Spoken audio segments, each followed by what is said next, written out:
तालिबान से गुप्त समझौता कर भारत ने एक झटके में पाकिस्तान की 70 साल की रणनीति को ध्वस्त कर डाला। बीजिंग और वॉशिंगटन दोनों देखते रह गए। नई दिल्ली ने अफगानिस्तान के अरबों डॉलर के संसाधनों पर कब्जे की ताली खोल दी। भारत के मुस्लिम बाहुबली दोस्त, जिनकी दोस्ती देखकर पाकिस्तान तक चौंक उठा, अब हर बड़े मंच पर भारत की ताकत बन गए हैं। सत्ता के गलियारों से लेकर अंतर्राष्ट्रीय मंच तक आज भारत की कूटनीति ने ऐसा बिसात बिछाई है कि दुश्मनों की नींद उड़ गई है। अफगानिस्तान की रेत से लेकर अरबी महलों तक दोस्ती और स्ट्रैटेजी का ये खेल भारत को दुनिया का सबसे बड़ा गेम चेंजर बना रहा है। ये कोई तोपों या मिसाइलों की जंग नहीं, बल्कि दिमाग, रणनीति और धैर्य की वो लड़ाई है जिसमें भारत ने एक ऐसा दांव चला है जिसने दुनिया के 3 सबसे बड़े खिलाड़ियों पाकिस्तान, चीन और अमेरिका को एक ही झटके में चारों खाने चित कर दिया है। भारत ने उस तालिबान से दोस्ती का हाथ बढ़ाया है जिसे कल तक दुनिया आतंकवादी संगठन मानती थी और जिसके खिलाफ भारत ने 2 दशकों तक विरोधी गुटों का समर्थन किया था। ये एक ऐसा कदम है जो पहली नज़र में असंभव लगता है, लेकिन इसकी गहराई में भारत की वो चाणक्य नीति छिपी है जिसने इस्लामाबाद में मातम, बीजिंग में बेचैनी और वॉशिंगटन में हैरानी की एक अंतहीन लहर दौड़ा दी है। जो पाकिस्तान सोच रहा था कि अफगानिस्तान उसकी रणनीतिक गहराई बन चुका है और अब वो भारत के खिलाफ आतंक का खुला खेल खेलेगा, आज उसी के आंगन में भारत ने अपना तिरंगा गाड़ दिया है। जो चीन अफगानिस्तान के खरबों डॉलर के खनिजों पर कुंडली मारकर बैठने का सपना देख रहा था, आज उसी के हाथ खाली हैं। और जो अमेरिका 20 साल तक $2 ट्रिलियन फूंकने के बाद भी अफगानिस्तान को समझ नहीं पाया, आज वो भारत के इस कदम को हैरत भरी नज़रों से देख रहा है। तो दोस्तों, भारत ने ये कदम क्यों उठाया? इस दोस्ती के पीछे का आखिर असली खेल क्या है? कैसे भारत वो हासिल करने जा रहा है जो चीन और अमेरिका खरबों डॉलर खर्च करके भी नहीं कर सके? और कैसे भारत की ये दोस्ती इस्लामिक दुनिया में उसके बढ़ते कद और पाकिस्तान के घटते प्रभाव का सबसे बड़ा सबूत है? हम इस खुफिया मिशन की एक-एक करके सारी परतें आपके सामने खोलेंगे, तो बने रहिएगा हमारे साथ। और इस मुद्दे पर आपके जो भी विचार हों, कमेंट में लिखकर जरूर बताइएगा। भारत के वो दोस्त जिन्होंने पाकिस्तान के मंसूबों पर फेरा पानी। पाकिस्तान दशकों से दुनिया भर में भारत के खिलाफ इस्लामिक कार्ड खेलता आया है। वो खुद को मुसलमानों का सबसे बड़ा हमदर्द और भारत को मुस्लिम विरोधी बताकर समर्थन जुटाने की कोशिश करता रहा है। लेकिन आज भारत की कूटनीति ने पाकिस्तान के सबसे बड़े झूठ को तार-तार कर दिया है। आज दुनिया के सबसे शक्तिशाली और अमीर मुस्लिम देश पाकिस्तान के साथ नहीं, बल्कि भारत के साथ कंधे से कंधा मिलाकर खड़े हैं। आइए एक-एक करके इन देशों के साथ भारत की दोस्ती की गहराई को आंकड़ों और सबूतों के साथ समझते हैं। नंबर 1, अफगानिस्तान। तालिबान दुश्मन का दुश्मन अब सबसे बड़ा दोस्त। ये आज की तारीख में दुनिया की सबसे हैरान करने वाली कूटनीतिक कहानी है। भारत, जिसने 2001 से 2021 तक तालिबान के खिलाफ नॉर्दर्न अलायंस का समर्थन किया, आज उसी तालिबान का सबसे भरोसेमंद साथी बनने की राह पर है। ये बदलाव रातों रात नहीं हुआ। इसके पीछे भारत की सोची समझी चाणक्य नीति है, जो कहती है कि अंतर्राष्ट्रीय संबंधों में कोई स्थायी दोस्त या दुश्मन नहीं होता, केवल स्थायी हित होते हैं। पाकिस्तान को झटका। जब अगस्त 2021 में तालिबान ने काबुल पर कब्जा किया, तो पाकिस्तानी खुफिया एजेंसी ISI के चीफ फैज हमीद काबुल के सेरेना होटल में चाय पीते हुए मुस्कुरा रहे थे। उन्हें लगा कि अब अफगानिस्तान उनकी जेब में है, लेकिन भारत ने इंतजार किया और सही वक्त पर चाल चली। आज आलम यह है कि पाकिस्तान और तालिबान के बीच ड्यूरेंड लाइन, अफगान पाक सीमा, जिसे अफगानिस्तान कभी मान्यता नहीं देता, TTP, तहरीके तालिबान पाकिस्तान के आतंकी अफगान धरती से पाकिस्तान पर लगातार हमले कर रहे हैं और तालिबान उन्हें रोकने के लिए कुछ नहीं कर रहा। तालिबान के नेताओं ने खुलेआम कहा है कि पाकिस्तान उनका गुलाम नहीं है और उन्हें अपने फैसले खुद लेने का हक है। जब अमेरिका ने अफगानिस्तान के अरबों डॉलर फ्रीज कर दिए और अफगान लोग भुखमरी की कगार पर थे, तब भारत सामने आया। भारत ने ऑपरेशन देवी शक्ति के बाद भी अफगानिस्तान से रिश्ते नहीं तोड़े। जून 2022 में भारत ने काबुल में अपने दूतावास में एक तकनीकी टीम भेजकर दुनिया को चौंका दिया। ये तालिबान शासन के साथ सीधे तौर पर जुड़ने का एक साहसिक कदम था। इसके बाद भारत ने अब तक 500 मीट्रिक टन से ज़्यादा गेहूं, लाखों कोविड वैक्सीन की डोज, जीवन रक्षक दवाइयां, बच्चों के लिए स्टेशनरी और सर्दियों के लिए गर्म कपड़े कई खेपों में भेजे हैं। ये मदद सीधे अफगान लोगों तक पहुंची, जिसने तालिबान शासन और आम जनता दोनों के मन में भारत के लिए एक नरम कोना पैदा किया। निवेश और पुनर्निर्माण।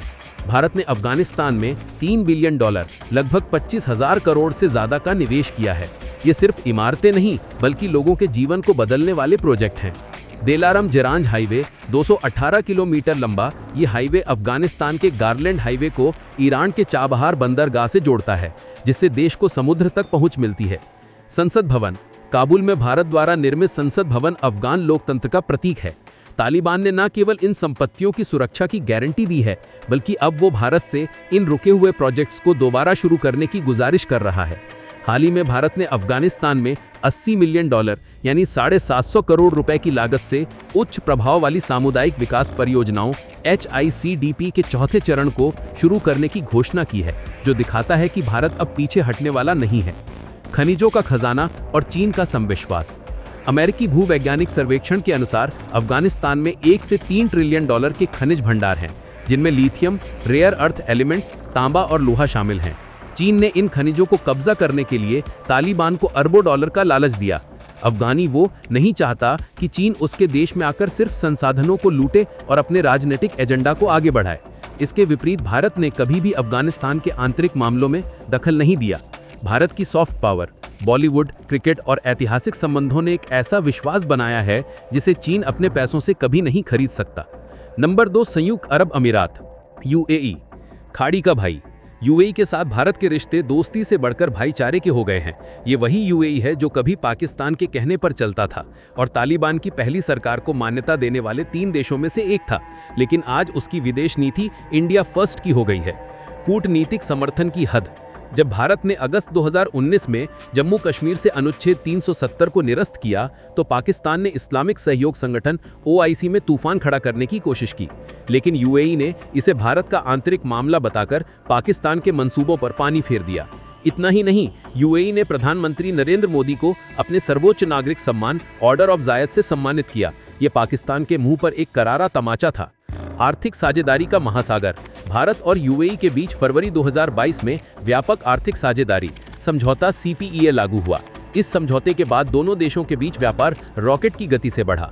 वित्त वर्ष 2023 से 24 में दोनों देशों के बीच द्विपक्षीय व्यापार लगभग $45 बिलियन तक पहुंच गया, जिससे UAE भारत का तीसरा सबसे बड़ा व्यापारिक भागीदार और दूसरा सबसे बड़ा निर्यात गंतव्य बन गया। इसके अलावा भारत की UPI पेमेंट प्रणाली अब UAE में भी काम करती है और IIT दिल्ली का एक कैंपस अबू धाबी में खुल चुका है, जो संबंधों की गहराई को दर्शाता है। लोगों से लोगों का जुड़ाव।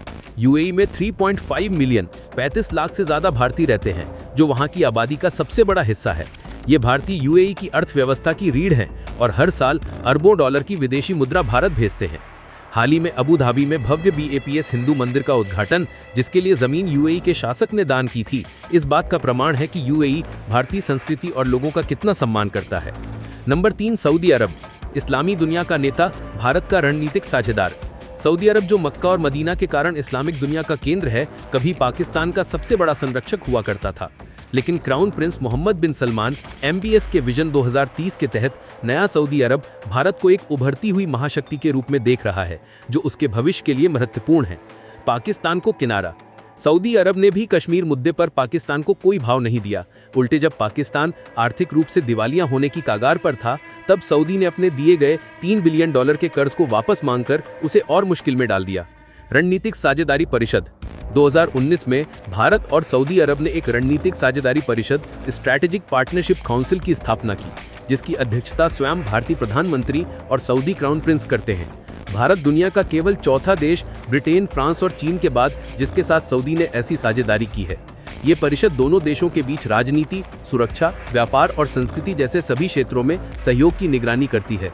आर्थिक और ऊर्जा संबंध। सऊदी अरब भारत का चौथा सबसे बड़ा व्यापारिक भागीदार है। वित्त वर्ष 2022 से 23 में द्विपक्षीय व्यापार $52.75 बिलियन का था। सऊदी अरब भारत की ऊर्जा सुरक्षा के लिए महत्वपूर्ण है और भारत के लिए कच्चे तेल का दूसरा सबसे बड़ा आपूर्तिकर्ता है। लेकिन अब ये रिश्ता सिर्फ खरीदने बेचने का नहीं रहा। सऊदी की दिग्गज कंपनी अरामको भारत के महाराष्ट्र में दुनिया की सबसे बड़ी रिफाइनरी बनाने की परियोजना में $44 बिलियन का भारी निवेश कर रही है। रक्षा सहयोग। पहली बार अगस्त 2021 में भारतीय नौसेना और रॉयल सऊदी नौसेना के बीच अल मोहद अल हिंदी नामक संयुक्त नौसैनिक अभ्यास हुआ। दोनों देश अब नियमित रूप से खुफिया जानकारी साझा करते हैं और आतंकवाद के खिलाफ मिलकर लड़ रहे हैं। अगस्त 2025 में दोनों देशों के बीच संयुक्त रक्षा सहयोग समिति की 7वीं बैठक नई दिल्ली में आयोजित हुई, जो बढ़ते सैन्य संबंधों का प्रतीक है। Number 4, Iran. चाबहार का चाणक्य। ईरान के साथ भारत के रिश्ते ऐतिहासिक और रणनीतिक रूप से बेहद महत्वपूर्ण है। अमेरिकी प्रतिबंधों के बावजूद भारत ने ईरान के साथ अपने संबंधों को सावधानीपूर्वक बनाए रखा है, जिसका सबसे बड़ा प्रतीक चाबहार बंदरगाह है। चाबहार बंदरगाह पाकिस्तान का बाईपास। भारत चाबहार बंदरगाह के विकास में मुख्य भूमिका निभा रहा है। मई 2024 में भारत ने इस बंदरगाह के संचालन के लिए 10 साल का लंबा समझौता किया है, जो इस परियोजना के प्रति भारत की गंभीरता को दर्शाता है। रणनीतिक लाभ। ये बंदरगाह भारत को पाकिस्तान को पूरी तरह से बाईपास करने की सुविधा देता है और अफगानिस्तान और मध्य एशिया के बाजारों तक एक सीधा समुद्र भूमि मार्ग प्रदान करता है। चीन द्वारा पाकिस्तान में विकसित किए जा रहे ग्वादर बंदरगाह से इसकी दूरी मात्र 72 किलोमीटर है, जो भारत को इस क्षेत्र में चीन की गतिविधियों पर नजर रखने की रणनीतिक क्षमता प्रदान करता है।